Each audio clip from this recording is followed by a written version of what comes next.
जो मुझे लगता है कि दिन में 4 बार अयोध्या की बात करते थे, उनको वहां से हराया गया।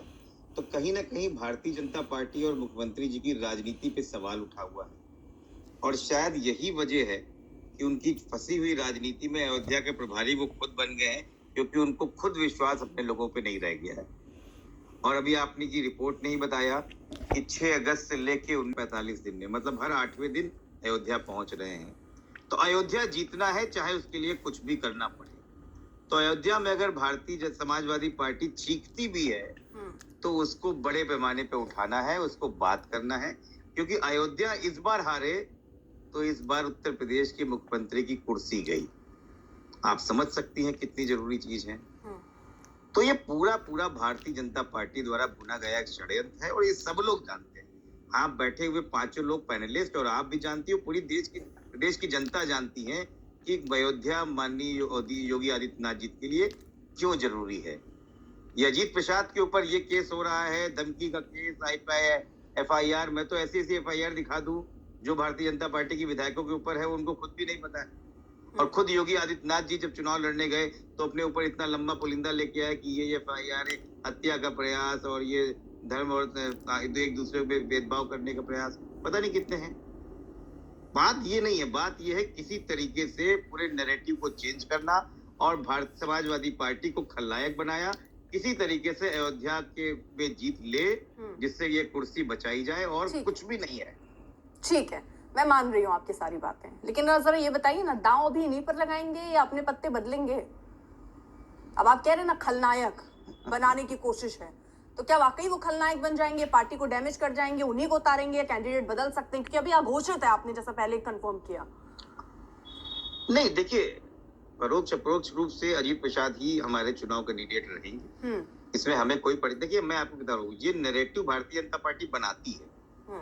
आपको नहीं याद है कि जनवरी से लेके मार्च तक किस प्रकार से अयोध्या का नैरेटिव बनाया गया?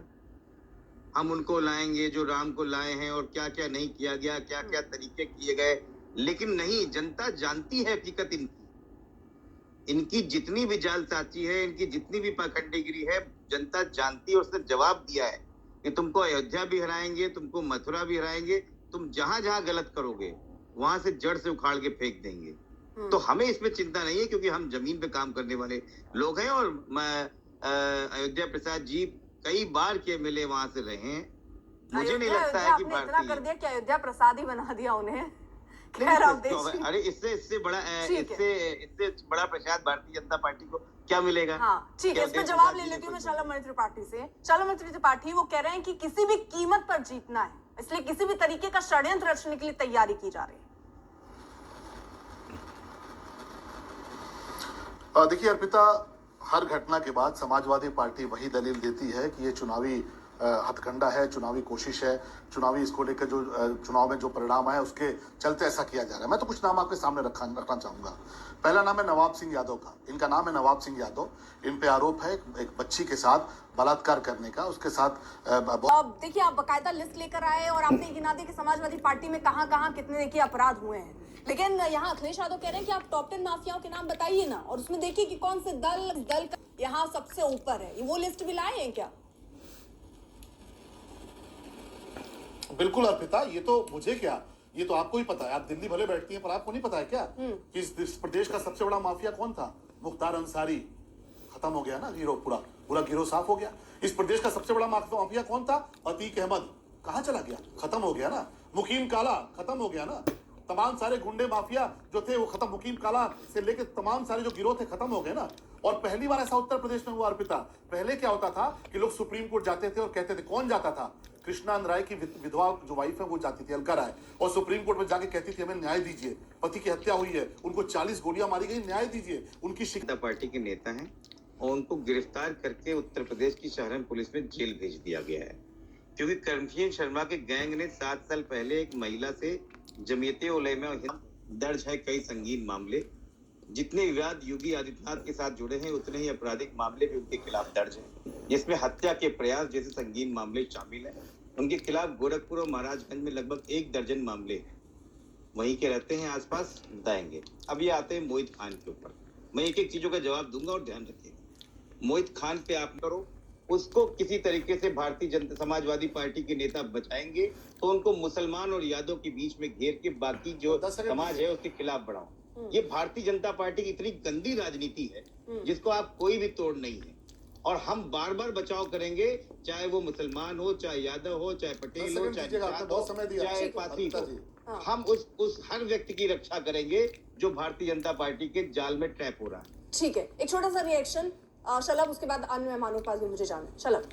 अर्पिता जी, आपने बहुत समय दिया हमारे समाज हो जाती है। मैं नहीं कहना चाहता, बातें पुरानी हो गई, लड़कों से गलती हो जाती है, ये मानसिकता समाजवादी पार्टी की। ठीक है, एक छोटा छोटा रिएक्शन अनिल यादव जी से भी ले लेते हैं, फिर शांतनु गुप्ता और रमेश खान साहब के पास भी आ रही हूँ। अनिल यादव, जिस तरह की ये लड़ाई चल रही है, क्योंकि अब साख की लड़ाई बनती है, फैजाबाद सीट में बीजेपी का हारना और उसके बाद अब पूरी तरीके से चाहे योगी आदित्यनाथ के तमाम वहां पर दौरे हों, रैलियां हों, वो हमने देखी। अभी जब पहुंचे तो 1000 करोड़ की सौगात भी उन्होंने दी उपचुनाव से ठीक पहले।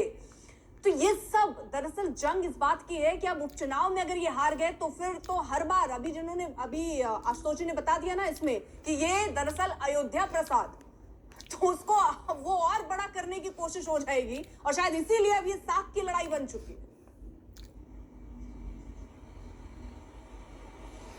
अर्पिता, मुझे लगता है कि इससे ज्यादा दुखद कुछ नहीं हो सकता कि जिस प्रदेश की जनता ने मुख्यमंत्री योगी आदित्यनाथ जी को 250 से ज्यादा सीटें दी और दूसरी बार मुख्यमंत्री बनाया, वो सिर्फ 10 सीटों के मुख्यमंत्री बनकर सीमित हो गए हैं। आज आप देख लीजिए, प्रदेश में कहीं कोई हत्या हो, कोई बलात्कार हो, उन्हें कोई फर्क नहीं पड़ता। आधे टाइम कभी वो मिल्कीपुर में होंगे, कभी कटहरी में होंगे, कभी गाजियाबाद में होंगे, सिर्फ इसलिए कि वहां चुनाव है। बाकी प्रदेश का क्या? आप पूरे प्रदेश को छोड़ देंगे कि भाई जलने के लिए? मैं आपको आंकड़ों के साथ पेश करता हूं, उन्हें कोई फर्क नहीं पड़ता कि बेटियों के एक साथ कहां दुष्कर्म हो रहा है। मैं ये कह रहा हूं कि ये लड़ाई कुर्सी की हो, लेकिन नुकसान यहाँ पर प्रदेश की जनता का हो रहा है। 69,000 अगर कांग्रेस पार्टी को भला करना है तो कांग्रेस पार्टी का बड़ा चेहरा कौन है उत्तर प्रदेश में चला गया? तो आपने जितनी जगह पर गिना दिया, कौन गया इन लोगों से मुलाकात करने के लिए? प्रियंका गांधी कहाँ है आजकल? आप मुझे लगता है अर्पिता जी, शायद आप लोग ग्राउंड पे नहीं जानकारी रखते हैं। हर मामले में हमारे प्रदेश अध्यक्ष वहां पर पहुंचे हैं। और आप जिन मैं अभ्यर्थियों की बात कर रहा हूँ, 69,000 उनके साथ अजय राय जी साथ खड़े हुए हैं, कई बार मिलके आए हैं। हमारे उससे पहले प्रदेश अध्यक्ष अजय राय लल्लू जी, वो लगातार उस मुद्दे को उठाते रहे। आप कैसी बात कर रहे हैं? कोई मुद्दा बताइए, बलिया का हो, भाई सोनभद्र का हो, हमारे नेता लगातार जा रहे हैं। और आप बताइए ना, हाथरस का जब मामला हुआ था, प्रियंका जी गई थी डीएनडी पे, यही योगी जी की पुलिस थी कि भाई उस दलित की बच्ची को न्याय दिलाने जब वो जा रही थी तो यहाँ पर पुलिस लगा दी गई थी। और तो राहुल गांधी जी को धक्का देकर प्रियंका गई है ना, इसलिए मेरा सवाल था कि वो है कहाँ, क्योंकि अभी हाल फिलहाल अधिकार दिलाने की बात कर रहे हैं। मुझे लगता है कि जब चुनाव होता है, जब राष्ट्रीय स्तर के नेता होते हैं, तो उनकी अपने अपने प्रदेश, हर प्रदेश के प्रति जिम्मेदारी होती है। योगी आदित्यनाथ जी उत्तर प्रदेश के मुख्यमंत्री हैं, आप उनसे सवाल नहीं पूछ रहे कि वो हरियाणा क्या करने गए हैं। हरियाणा की जनता ने थोड़ी ना उनको वोट दिया है, लेकिन आप राहुल गांधी जी से जानना चाहती हैं, जबकि हरियाणा के लोग राहुल गांधी का तो जिक्र भी नहीं किया सर मैंने, दे रहे हैं, तो वो राहुल गांधी का तो जिक्र भी नहीं किया। चलिए, मैं शांतनु गुप्ता जी से एक छोटा सा रिएक्शन थे। सर, मुझे 2 मेहमान और हैं, उनके पास मैं जा नहीं पाई हूँ। चलो आ रही हूँ इसके बाद। जरा मैं शांतनु जी एक रिएक्शन आपसे और रमेश खान साहब आप। शांतनु।